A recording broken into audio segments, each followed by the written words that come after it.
आज की चर्चा का विषय रहेगा क्रांतिकारी आतंकवाद। भारत की आज़ादी में क्रांतिकारियों ने क्या भूमिका निभाई थी।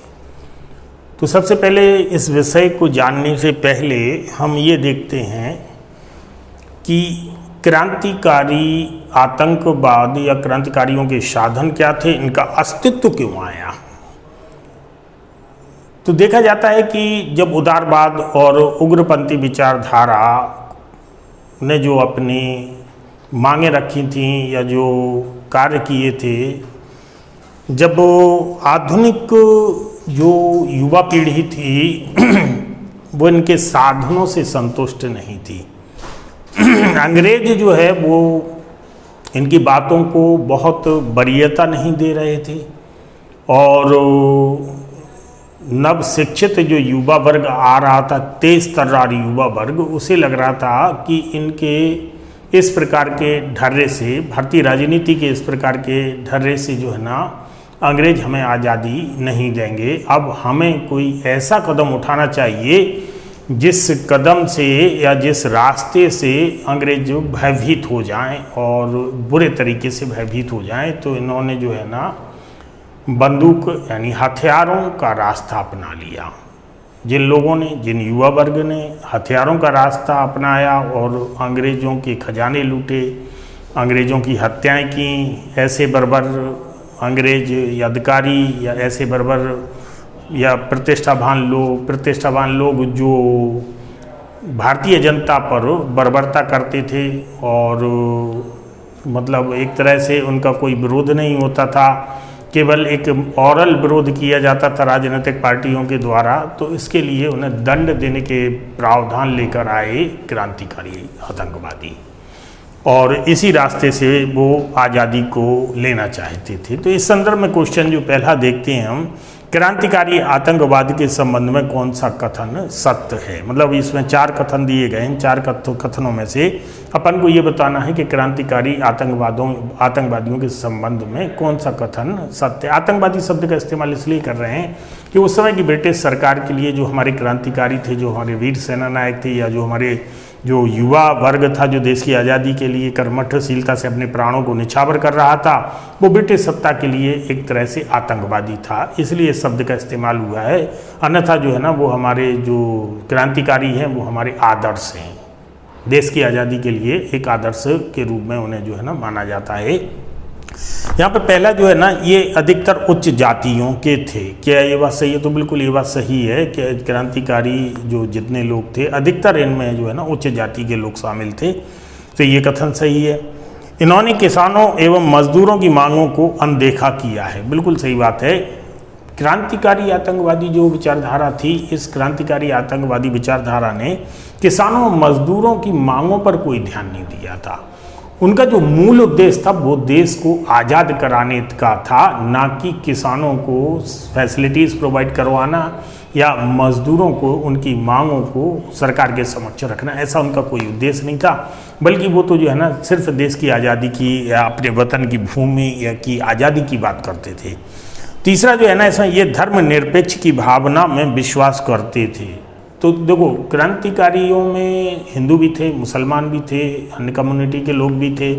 मतलब विभिन्न प्रकार की कम्युनिटियों के लोग जो है देश की आज़ादी के लिए बराबर की लगभग भागीदारी निभा रहे थे। तो हम ये कह सकते हैं कि इसमें धर्मनिरपेक्ष की भावना थी।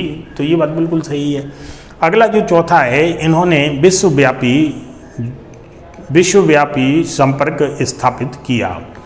तो क्रांतिकारियों ने देखो देश में तो संगठन बनाए ही है, देश में तो अपने कार्यालय, गुप्त कार्यालय खोले ही हैं और विदेशों में जाके भी इन्होंने संगठन बनाए, विदेशों में जाके भी कार्यालय खोले, विदेशों में प्रेसें लगवाई, वहाँ से पेपर छप के जो है ना यहाँ भिजवाया जाता था, क्योंकि यहाँ पे प्रेस इंडिया एक्ट काम कर रहा था और यहाँ पे जो है ना देश की आज़ादी के लिए कोई पत्रांक या ब्रिटिश के विरुद्ध कोई पत्र जो है ना प्रकाशित नहीं हो पाता था।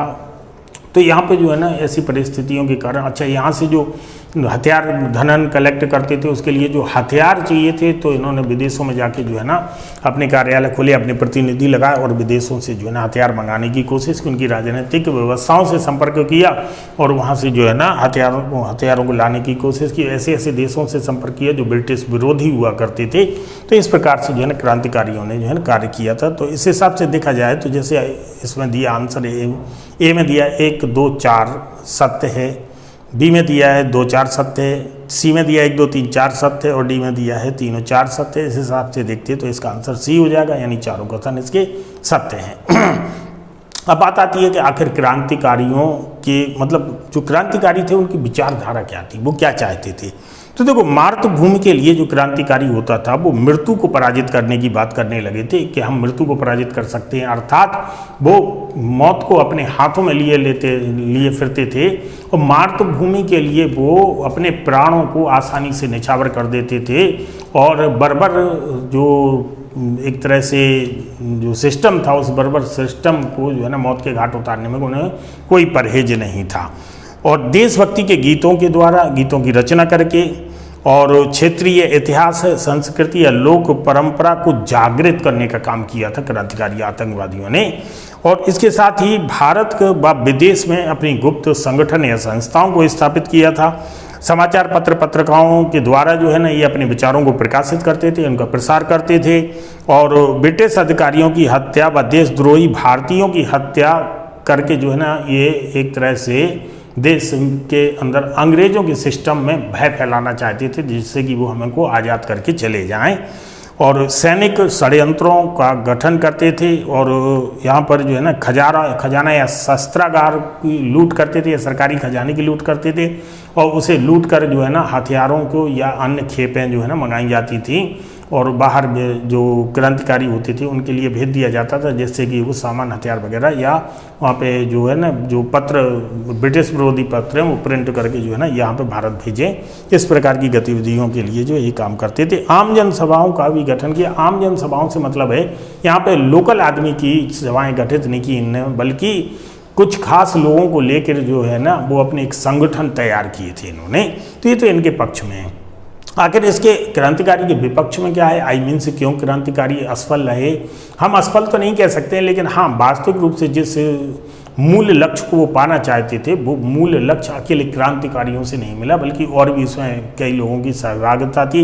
उसमें उदारवादियों की अपनी जगह सहभागिता थी, उग्रवादियों की अपनी जगह सहभागिता थी, तमाम लोगों की उसमें सहभागिता थी, लेकिन बड़ा रोल प्ले जो किया है वो क्रांतिकारियों ने किया था, हम ऐसा मानते हैं। तो विपक्ष के संदर्भ में बोलते हैं तो देखो, आम व्यक्ति जो है ना कॉमन मैन इससे दूर रहा। जैसा कि हमने कहा था कि इसमें एलिट क्लास के लोगों की जो है ना पार्टिसिपेशन ज़्यादा है। तो एक और वर्ग है, मतलब दलित वर्ग है या जो पिछड़ा हुआ वर्ग है, वो पिछड़ा हुआ दलित वर्ग जो है ना इससे बाहर रहा इस व्यवस्था से। और निम्न जो वर्ग की अनुपस्थिति रही, वही निम्न वर्ग की इस क्रांतिकारिता में अनुपस्थिति रही। ग्रामीण क्षेत्रों की भागीदारी नहीं रही बहुत बड़ी मात्रा में। हालांकि क्रांतिकारियों को शहरी क्षेत्र कुछ शरण देते थे, ग्रामीण क्षेत्र भी लोकल स्तर पर क्रांतिकारियों को शरण देते थे, लेकिन उनकी प्रत्यक्ष भागीदारी जो है ना इसमें नहीं रही है।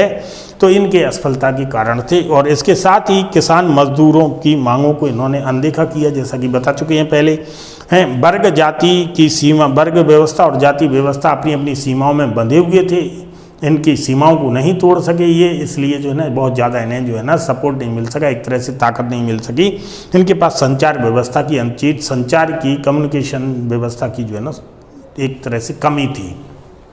और अंग्रेज़ों की जो दमनकारी नीतियां थीं, वो अंग्रेज़ों की दमनकारी नीतियां इन्हें निष्प्रभावी कर रही थीं और संगठित स्वरूप नहीं था इनका कोई। एक छोटे छोटे संगठन के रूप में काम करते थे, एक बड़ा कोई संगठित स्वरूप नहीं बन पाया था। इस कारण से जो है ना इनकी जो क्रांतिकारी विचारधारा है वो बहुत तेज़ी से नहीं फैल सकी, बहुत ऊपर तक नहीं फैल सकी। और इनके जो संगठन थे वो बहुत कमज़ोर संगठन थे। इनके संगठनों के जो प्री प्लान होते थे, उन प्री प्लानों के कहीं ना कहीं कोई खुफिया तंत्र इनका कमज़ोर था। इसलिए जो है ना इनके जो योजनाएं होती थी वो योजनाएं अक्सर जो है ना लीकेज हो जाती थी, अंग्रेजों को इनके षड्यंत्रों का पता लग जाता था, तो इनके षड्यंत्र जो है ना वो इम्प्लीमेंट होने से पहले ही फेल हो जाते थे। इसलिए इनके साथ एक समस्या थी कि इन्होंने कोई प्रॉपर एक मजबूत संगठन तैयार नहीं किया था, एक मजबूत गुप्तचर विभाग तैयार नहीं किया था जो सभी प्रकार की गुप्त सूचनाएं लाए लेकिन यहाँ से सूचनाएं बाहर ना जा सकें।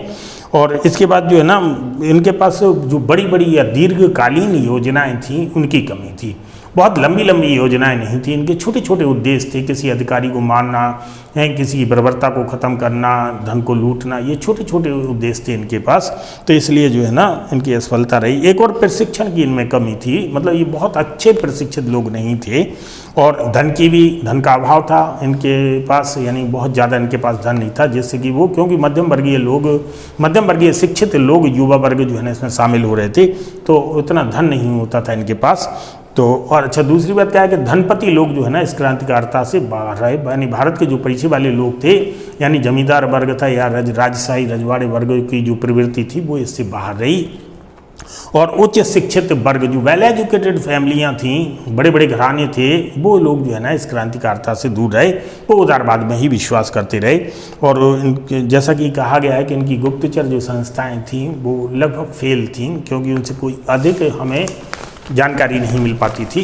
तो इसके बाद अगर हम बात, ये तो थी क्रांतिकारियों की सफलता और असफलता के कारण कि इनके क्रांतिकारियों के पक्ष में क्या हो सकता है और विपक्ष में इनके क्या अपन वक्तव्य दे सकते हैं। तो इस प्रकार से अगर इन चीज़ों को जान लेते हैं तो एक बड़ा क्वेश्चन भी अपन मतलब एक तरह से हैंडल कर सकते हैं, उसका भी आंसर लिख सकते हैं। क्वेश्चन नंबर हम 2 पे देखते हैं। तो क्वेश्चन नंबर 2 में दिया गया है हिंदुस्तान रिपब्लिक एसोसिएशन के संबंध में क्या असत्य है, हमें असत्य बताना है, मतलब HRA हिंदुस्तान रिपब्लिक एसोसिएशन क्या असत्य है। तो इसकी स्थापना सचिंद्र सान्याल व योगेश चंद्र चटर्जी के द्वारा की गई थी, तो बिल्कुल सही है। इसकी स्थापना जो है ना 1924 में सचिंद्र सान्याल और योगेश चंद्र चटर्जी के द्वारा की गई थी, ये बात बिल्कुल सही है। यह अखिल भारतीय स्तर पर प्रथम क्रांतिकारी संगठन था। ये HRA एक बहुत बड़े अखिल मतलब इंटरनेट ऑल इंडिया लेवल पर जो है ना एक क्रांतिकारियों का संगठन निर्मित हुआ था और इसी 1924 में गठित HRA का नाम आगे चल के 1925 में जो है ना HSRA हो गया था। तो यहाँ पर दूसरा सही है। तीसरा यहाँ पे चंद्रशेखर आज़ाद ने इसका नाम हिंदुस्तान कम्युनिस्ट रिपब्लिक एसोसिएशन किया था। Hindustan communist republic association Chandrashekhar Azad ने किया था। इस जो तीसरा कथन एक्चुअली चंद्रशेखर आज़ाद ने इसका नाम तो बदला था 1925 में, जब दिल्ली के फिरोज शाह कोटला में जब HRA की बैठक हुई थी तो चंद्रशेखर आज़ाद की सलाह पर इस नाम को बदल के HSRA कर दिया था। तो यहाँ कम्युनिस्ट शब्द नहीं आना चाहिए था बल्कि सोशलिस्ट आना चाहिए था। तो इसका नाम बदल के हुए हिंदुस्तान सोशलिस्ट रिपब्लिक एसोसिएशन हुआ था इसका नाम। तो 1925 में इसका नाम बदल दिया गया था। तो ये तीसरा आपका इसमें गलत हो जाएगा। क्यों? क्योंकि इसमें जो है ना जो नाम इसका दिया है वो नाम गलत दे दिया है। अच्छा, इसके बाद जो है ना चौथा जो कथन है कि भगत सिंह बाद में इसके सदस्य बने, तो ये बात बिल्कुल सही है। सरदार भगत सिंह जो है ना HSRA के बाद में सदस्य बने थे। पांचवा कथन है इसके कुछ सदस्यों ने 1929 में दिल्ली के निकट लॉर्ड रीडिंग की ट्रेन को उड़ाने का प्रयास किया था। तो ये गलत है पांचवा, क्योंकि लॉर्ड रीडिंग का जो ड्यूरेशन है वो 1921 से 26 तक है और ये बात हो रही 1929 की। तो 1929 की बात हो रही, तो 1929 में तो लॉर्ड रीडिंग है ही नहीं। तो यहाँ पे कौन था? इरविन था। मतलब इरविन का जो है ना 26 से 31 तक कार्यकाल है, तो 1929 का ड्यूरेशन जो है ना इरविन को टच करता है, इसलिए जो है ना ये कथन गलत हो जाएगा। क्योंकि ये बात सही है कि कुछ सदस्यों ने 1929 में एक ट्रेन को उड़ाने का प्रयास किया था। तो ये ड्यूरेशन जो दिया है कि ये ड्यूरेशन किसका था इस ट्रेन को, तो ये ड्यूरेशन जो है ना इरविन के समय जो एक ट्रेन आ रही थी तो वो उसके पीरियड में उस ट्रेन को उड़ाने का प्रयास किया था, जो प्रयास इनका जो है ना असफल हो गया था। अब तो इस हिसाब से जो है ना ABCD में दिया गया, A में दिया है तो इसका तीसरा असत्य है, B में दिया है तीसरा चौथा असत्य है, C में दिया है पांचवा असत्य है और D में दिया है तीसरा और पांचवा असत्य है। तो इसका आंसर जो है ना D हो जाएगा, यानी तीसरा और पांचवा असत्य है। अब इसके बाद जो है ना तालिका, क्वेश्चन नंबर 3 तालिका में लाना है। मित्र मेला मतलब पहला है मित्र मेला, दूसरा है ढाका अनुशीलन समिति, तीसरा है गदर पार्टी और चौथा है इंडियंस इंडिपेंडेंस लीग। हम यहाँ पे क्या देखते हैं कि इसके जो ABCD में आंसर को मैच कराना था, लाला हरदयाल, रासबिहारी बोस, सावरकर बंधु और पुलिन दास, तो इनको मैच कराना था। तो देखो मित्र मेला जो है ना, नासिक में एक संगठन तैयार हुआ था जो सावरकर बंधुओं के द्वारा जो है ना 1899 में इसका गठन हुआ था। इसका नाम रखा था उन्होंने मित्र मेला। तो इसमें गणेश सावरकर और वीर सावरकर थे, दो भाई। इन सावरकर बंधुओं ने मित्र मेला का गठन किया था। आगे चल के यही मित्र मेला जो है ना अभिनव भारत के नाम से जाना गया और इसका नाम बदल दिया गया और इसका जो मुख्यालय नासिक ही बना रहा। दूसरा है ढाका अनुशीलन समिति। देखो ढाका अनुशीलन समिति जो है 1902 में पुलिन दास के द्वारा स्थापित की गई थी, जबकि अनुशीलन समिति एक और है जो 1905 में स्थापित की गई थी, वो कलकत्ता में स्थापित की गई थी। तो ये जो है ना ढाका अनुशीलन समिति, ये पुलिन दास हो जाएगा इसका। अच्छा, जो गदर पार्टी है इसका तीसरा जो मैच कराना था, गदर पार्टी 1913 में गदर पार्टी की स्थापना हुई थी, जिसमें लाला हरदयाल, सोहन सिंह भाखना और भाई परमानंद शामिल थे। 3 महत्वपूर्ण व्यक्ति शामिल थे, और भी लोग थे इसमें। और ये 1913 में जो है सैन फ्रांसिस्को अमेरिका में गठित की गई थी। बाद में इसी संस्था के द्वारा एक गदर नामक पत्रिका निकाली गई थी जो इंग्लिश, उर्दू और गुरुमुखी भाषा में पब्लिश होती थी, और ये सैन फ्रांसिस्को से ही, अमेरिका के सैन फ्रांसिस्को से ही पब्लिश होती थी। और सैन फ्रांसिस्को जो है ना अमेरिका के नॉर्थ पश्चिम में है। तो यहाँ गदर पार्टी से मतलब यहाँ लाला हरदयाल आ जाएंगे जो ऑप्शन में दिया गया है। इसके बाद India independence league. India independence league जो है ना जापान में 1942 में रासबिहारी बोस के द्वारा जो है ना ये गठित की गई थी। और फिर आगे चल के जो है ना इसी इंडिया इंडिपेंडेंस लीग के जो कर्ता धर्ता है रासबिहारी बोस, इन्होंने जो है ना जापान सरकार से बात करके, और इसके बाद जो है ना जो जापान सरकार ने ब्रिटिश के भारतीय सैनिकों को जो बंदी बना के रखा था तो उनको छुड़वाने का प्रयास किया। और फिर उसी को छुड़वाने के क्रम में जो है ना फिर हिंदुस्तान मतलब जो आज़ाद हिंद फौज का जो है ना गठन हुआ था। तो आज़ाद हिंद फौज का गठन का जो श्रेय दिया जाता है वास्तविक रूप से, और जो ओरिजिन श्रेय दिया जाता है वो रासबिहारी बोस को दिया जाता है। बाद में गठन जो हुआ था वो मोहन सिंह और मंगल सिंह के नेतृत्व में हुआ था। इसके बाद इसका नेतृत्व जो है सुभाष चंद्र बोस ने संभाला था। और आज़ाद हिंद फौज जो है ना भारतीय एक ऐसी सेना थी जो पहले अंग्रेजों की थी, फिर भारतीय आज़ादी की इनके मस्तिष्क में जो है ना एक भावना जगाई गई, और इसके बाद जो है ना भारत की आज़ादी के लिए वही सैनिक जो है ना लड़े थे आज़ाद हिंद फौज के। बाद में अंग्रेजों ने उन्हें बंदी बना लिया। इसके बाद लाल किले पर जो है ना मुकदमा चलाया गया। देश के बड़े बड़े वकीलों ने जो है ना आज़ाद हिंद फौज का समर्थन किया, उनके मुकदमे को लड़ा, जिसमें उन वकीलों का नेतृत्व जो है ना भूलाभाई देसाई कर रहे थे। तो ये आपके इस हिसाब से जो है ना इसका आंसर ए सही है, यानी CDAB। तो इस प्रकार से मैच हो जाएगा। अब क्वेश्चन नंबर 4 की हम बात करते हैं। क्वेश्चन नंबर 4 की बात करते हैं। तो क्वेश्चन नंबर 4 में देखते हैं कि निम्न को कालक्रम में सजाएं। मतलब हमें एक कालक्रम में सजाना था। तो मतलब पहले कौन हुआ, उसके बाद कौन हुआ, उसके बाद कौन हुआ, इस प्रकार से हमें सजाना था। तो पहला दिया है भगत सिंह BK दत्त द्वारा केंद्रीय विधानसभा में बम फेंका गया। मतलब पहली घटना थी।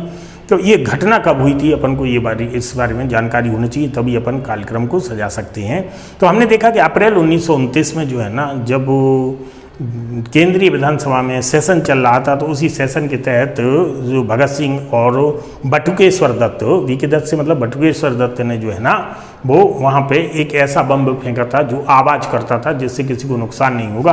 और इसके बाद उन्होंने पर्चे फेंके, और उसी में पर्चे फेंके और दीर्घा में जाके इन्होंने बम फेंका था। दीर्घा का मतलब है कि चलती हुई कार्रवाइयों को जो है ना ऊपर से एक बालकनी टाइप की बनी रहती है, उस बालकनी में जो है ना जो आम पब्लिक है वो देख सकती है कि संचालन कैसे होता है। आज भी दीर्घा होती है, वहाँ से इन्होंने बम फेंका था।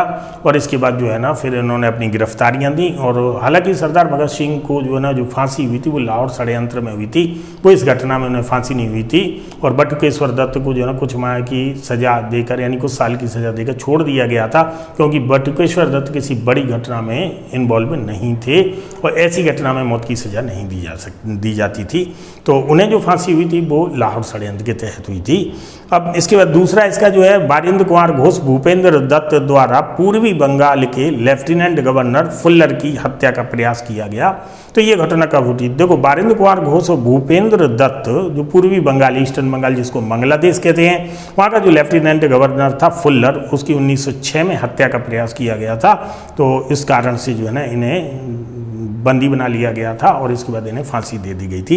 इसके बाद तीसरा जो आता है इसका तो ये 1906 डिनोट हो गया, वो 1929 हो गया। इस प्रकार से अपन जो है ना ड्यूरेशन निकाल सकते हैं। दिल्ली के निकट लॉर्ड इरविन की ट्रेन को उड़ाने का प्रयास कब किया गया था? तो अभी मैं एक्सप्लेन कर चुका हूँ कि लॉर्ड इरविन का ड्यूरेशन 26 से 31 रहा है और 1929 में जो है ना एक ट्रेन को उड़ाने का प्रयास किया था क्रांतिकारियों ने, और ये प्रयास दिसंबर 1929 में किया गया था। तो चौथा जो है, रासबिहारी बोस व सचिन सान्याल के द्वारा लॉर्ड हार्डिंग की हत्या का प्रयास किया गया 1912 में। आपने देखा होगा लॉर्ड हार्डिंग जब वो दिल्ली में प्रवेश कर रहे थे राजधानी परिवर्तन के समय, तो उन पर जो है ना रासबिहारी बोस और सचिन सान्याल जैसे क्रांतिकारियों ने जो है ना बम फेंका था। तो ये 1912 की घटना है। इस प्रकार से अगर हम ड्यूरेशन देखते हैं तो 1906 के बाद जो है ना 1912 के बाद जो है ना अप्रैल 1929 यानी भगत सिंह वाला मामला जो केंद्रीय विधानसभा में बम फेंक रहे, और इसके बाद दिसंबर 1929 यानी जो ट्रेन को उड़ाया जा रहा है। क्वेश्चन नंबर जो है अगला, यानी नेक्स्ट क्वेश्चन है, कौन सा कथन सत्य नहीं है? हमें जो देखना है कि कौन सा कथन सत्य नहीं है, यानी असत्य कथन को देखना हमें। तो पहला है, खुदीराम बोस प्रफुल्ल चाकी ने मुजफ्फरपुर के जज किंग्सफोर्ड की हत्या कर दी। अब देखो, खुदीराम बोस और प्रफुल्ल चाकी ने मुजफ्फरपुर के जज किंग्सफोर्ड की हत्या कर दी। तो पहली बात तो ये है कि मुजफ्फरपुर के जज किंग्सफोर्ड की हत्या करने का प्रयास किया गया था, लेकिन उस गाड़ी में जिसमें किंग्सफोर्ड को जाना था उसमें किंग्सफोर्ड न जाके कैनेडी बैठा हुआ था, तो कैनेडी की हत्या हुई थी, ना कि किंग्सफोर्ड की हत्या हुई थी। तो ये जो है ना घटना 1908 की है और इसमें किंग्सफोर्ड जो है ना बच गया था। तो यहाँ ये जो है ना पहला ये वक्तव्य गलत हो गया, यानी ये असत्य है। दूसरा आता है, बंगाल के टिपेरा में जिला मजिस्ट्रेट की हत्या शांति एवं सुनीति चौधरी ने की थी। तो ये बात बिल्कुल सही है। शांति और सुनीति चौधरी नामक जो दो स्त्रियां थीं, दो शिक्षित स्त्रियां थीं, इन्होंने जिला मजिस्ट्रेट जब इनके पास आया, इन्हें मतलब पुरस्कृत करने के लिए जब आया, तो इन्होंने जो है ना, उसका नाम था मिस्टर स्टीवन 1932 की घटना है। जब 1932 में वो इन्हें प्राइज देने के लिए आया, पुरस्कृत करने के लिए आया, तो इन दोनों स्त्रियों ने जो है ना, यानी दोनों छात्राओं ने वो स्टीवन की जो है ना हत्या कर दी थी चाकू मार के स्टेज पे ही। तो ये बात बिल्कुल सही है। कैनेडी की हत्या के बाद अरविंदो घोष सहित क्रांतिकारियों को गिरफ्तार कर लिया गया था। ये कथन बिल्कुल सही है। कैनेडी की जब हत्या हो गई थी तो इसमें अरविंदो घोष को भी गिरफ्तार कर लिया गया था। बाद में अरविंदो घोष पर मुकदमा चला और वो बरी हो गए। इसके बाद वो पांडिचेरी चले गए थे, वहीं पे आश्रम बनाया और फिर वहीं पे उन्होंने शेष जीवन जो है ना बिताया। तो ये तीसरा चाहिए है। चौथा जो इसका कथन है, बीसी पॉल पर हुए हमले का बदला लेने के लिए भगत सिंह व अन्य लोगों ने सैंडर्स की हत्या की थी।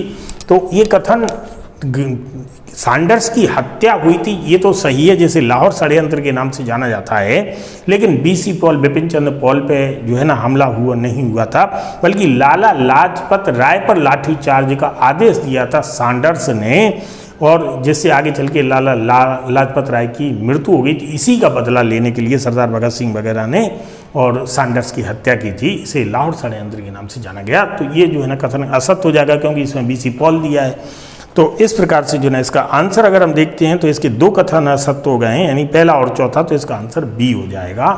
तो यहाँ पर हम देखते हैं नेक्स्ट क्वेश्चन जो है, अगले क्वेश्चन की बात करते हैं।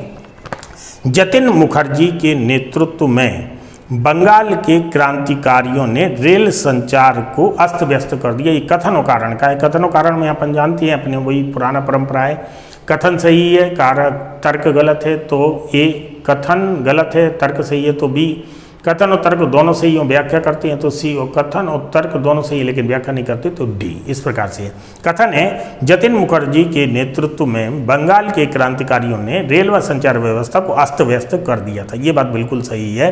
जतिन मुखर्जी को बाघा जतिन के नाम से जाना जाता है, ये बात भी बिल्कुल सही है कि जतिन मुखर्जी को जो है ना बाघा जतिन के नाम से जाना जाता था, और ये जो इनकी संचार व्यवस्था उसको अस्त व्यस्त भी किया था। लेकिन ये क्या है, ये एक तरह से व्याख्या नहीं कर रहा है, तर्क जो है ना कथन की व्याख्या नहीं कर रहा है पूरी तरह से, तो इसका आंसर डी सही है। मतलब कथन दोनों सही हैं लेकिन व्याख्या नहीं करते हैं। अगला जो कथन है, क्वेश्चन नंबर नेक्स्ट जो है अगला कथन है, क्रांतिकारी आतंकवाद के प्रारंभ में मुसलमान या तो अलग रहे या विरोध किया। ये कथन है। तर्क दिया गया, शुरू की अधिकतर गुप्त संस्थाओं में धर्म का अधिक प्रभाव था। ये बात बिल्कुल सही है कि शुरू की जो हमारी गुप्त संस्थाएं होती है, क्रांतिकारी संस्थाएं होती हैं, उसमें धर्म का वर्चस्व थोड़ा सा ज़्यादा था, और धर्म का वर्चस्व ज़्यादा होने के कारण जो है ना मुस्लिम वर्ग जो है ना इन संस्थाओं से थोड़ा सा दूर रहा था, यानी क्रांतिकारी विचारधारा से दूर रहा था, और या उसने जो है ना क्रांतिकारी विचारधारा का विरोध किया था। लेकिन आगे चल के जब इनके धर्म का मैटर जो है ना वो खत्म हो गया, और धर्म जब विलीन होने लगा क्रांतिकारी संस्थाओं से, और जब सभी लोगों को शामिल किया जाने लगा, अन्य वर्गों को शामिल किया जाने लगा, ऐसे में जो है ना मुस्लिम वर्ग की भागीदारी बढ़ गई थी, और तमाम जो है ना मुस्लिम युवा वर्ग जो है ना पढ़ा लिखा जो है इसमें शामिल हो गया, और भारत की आज़ादी के लिए जो है ना तत्पर कार्य करने लगा था। तो इस हिसाब से अगर देखा जाए तो इसका जो है ना आंसर सी सही है। इसका आंसर जो है ना सी सही है, यानी व्याख्या करता है। क्वेश्चन नंबर 7 को अगर हम देखते हैं तो क्वेश्चन नंबर 7 में दिया है, कथन दिया है कि शस्त्र एवं शरण के लिए क्रांतिकारी विश्वव्यापी संपर्क के महत्वपूर्ण विचारों से अवगत हुए थे। मतलब शस्त्र और शरण के लिए, शस्त्र खरीदने के लिए और शरण पाने के लिए जो क्रांतिकारी हैं वो विश्वव्यापी संपर्क में आ गए, और उनके महत्वपूर्ण विचारों से जो है ना वो एक तरह से प्रेरित हुए। तो तर्क जैसे इसमें दिया गया है, बाद के काल में अधिकतर क्रांतिकारी समाजवादी या कम्युनिस्ट विचारधारा या कम्युनिस्ट बन गए। तो यहाँ पर हम देखते हैं कि बिल्कुल सही है। तो प्रारंभिक चरण में क्रांतिकारियों ने जो विदेशों में जो शरण ली थी, तो वो शरण लेने का उनका मूल उद्देश्य जो रहा था वो कि शस्त्र मिल जाए हमें, यहाँ से हमें शरण मिल जाए। तो स्वाभाविक सी बात है कि भारत में जो कॉलोनाइज किए हैं ब्रिटिश, वो पूंजीवादी संगठन है या पूंजीवादी विचारधारा के लोग हैं, और पूंजीवादी विचारधारा के लोग जो है ना जिस प्रकार से शोषण कर रहे हैं, तो यहाँ पे क्रांतिकारी पूंजीवादी विचारधारा को तो फॉलो कर नहीं सकते थे, पूंजीवादी विचारधारा का समर्थन प्राप्त नहीं कर सकते थे। ऐसे में उनके पास एक विकल्प था कि वो समाजवादी विचारधारा की ओर जाएं, और जब समाजवादी विचारधारा की ओर जाते तो वो लोग उन्हें समर्थन करते, क्योंकि पूंजीवादी और समाजवादी विचारधारा के विचारों की टकराहट होती है। तो इस प्रकार से अगर देखा जाए तो बाद के काल में अधिकतर जो क्रांतिकारी थे वो क्या है, वो तो कम्युनिस्ट की ओर चले गए, समाजवाद की ओर चले गए थे। तो इसका आंसर इस हिसाब से जो है ना सी हो जाता है, क्योंकि ये पर्याप्त व्याख्या करता है अपने कथन की। नेक्स्ट क्वेश्चन को देखते हैं, गांधी के सरल एवं संत तुल्य आदत के कारण जनता उनसे आकर्षित हुई, इसमें से कौन सही नहीं है। मतलब गांधी का जो सरल स्वभाव था, गांधी की जो संत की प्रकृति थी या संत प्रकृति की जो आदतें थी, इन संत प्रकृति की आदतों के कारण जनता पे क्या प्रभाव पड़ा, यानी जनता इनकी ओर आकर्षित हुई। तो वो उनकी आदतें कौन थी जिन आदतों से जनता जो है आकर्षित हुई। तो जैसे है पहला इसमें दिया है प्राकृतिक चिकित्सा। देखो गांधी प्राकृतिक चिकित्सा पे काफ़ी बल देते थे। तो प्राकृतिक देखो जो ग्रामीण क्षेत्र है, जो निचले तबके का क्षेत्र है, बड़ी जनसंख्या, उस युग की बड़ी जनसंख्या है, उनके पास बहुत पैसा नहीं था, बहुत संसाधन नहीं थे, बहुत भौतिकतावादी चीज़ें नहीं थी, इसलिए उनकी निर्भरता जो है ना प्राकृतिक चिकित्सा पे बनी रही स्वास्थ्य सेवाओं के लिए। तो ये गांधी जी जब ऐसा कुछ करते थे तो वो काफ़ी प्रभावित होते थे। ब्रह्मचर्य का प्रयोग, ब्रह्मचर्य से मतलब है यहाँ पे कि मतलब अपना अधिकतर समय जो है वो अपने कृत कार्यों में लगाना है, अपना अधिकतर समय जो है ना अपने छोटे छोटे संसाधन और छोटे छोटे जो उद्योग हैं उनमें लगाना। तो यहाँ से मतलब है कि वो एक तरह से जो ग्लैमर की दुनिया है उसमें संलिप्त ना हो जाना, या जो भूख या पिपासा है शारीरिक, उसमें संलिप्त न हो जाना। तो यहाँ से जो है ना इस परंपरा से काफ़ी ब्रह्मचर्य का प्रयोग से भी उनके प्रभावित थे लोग, और हिंदुस्तानी के स्थान पर अंग्रेजी का प्रयोग किया गांधी ने। तो इससे प्रभावित थे? तो नहीं, इससे प्रभावित नहीं थे, गलत है। गांधी ने अपनी किताबों को अंग्रेजी में भी लिखा है, लेकिन उनके आम आदमी जो है ना उनके अंग्रेजी लिखने पर प्रभावित नहीं था, बल्कि जो है ना वो हिंदुस्तानी भाषा पर ही प्रभावित था। तो ये गलत हो जाएगा इसमें। अगला है तीसरे दर्जे की यात्रा। देखो गांधी जब भी ट्रेन में यात्रा करते थे या ट्रैवल करते थे तो वो कॉमन लोग के साथ बैठना पसंद करते थे, जिससे लोगों से उनका सीधा जुड़ाव हो। प्रथम श्रेणी में यात्रा नहीं करते थे और आम आदमी से बातचीत करना चाहते थे, आम आदमी से मिलकर रहना चाहते थे, आम आदमी को दिखाना चाहते थे कि मैं बिल्कुल आपकी तरह हूँ। इस बात से जो है ना आम जनता बहुत प्रभावित थी कि राष्ट्र का इतना बड़ा नेता, इतना बड़ा देशभक्त और राष्ट्रपिता जो है वो इतना बड़ा पोजीशन तो होते हुए भी देखो हमें बिल्कुल हमारी तरह जो है मिलता है, हमारी तरह लगता है, हमसे बिल्कुल बराबर उसी तरह से बात करता है। इस बात से जो है ना काफ़ी प्रभावित थे।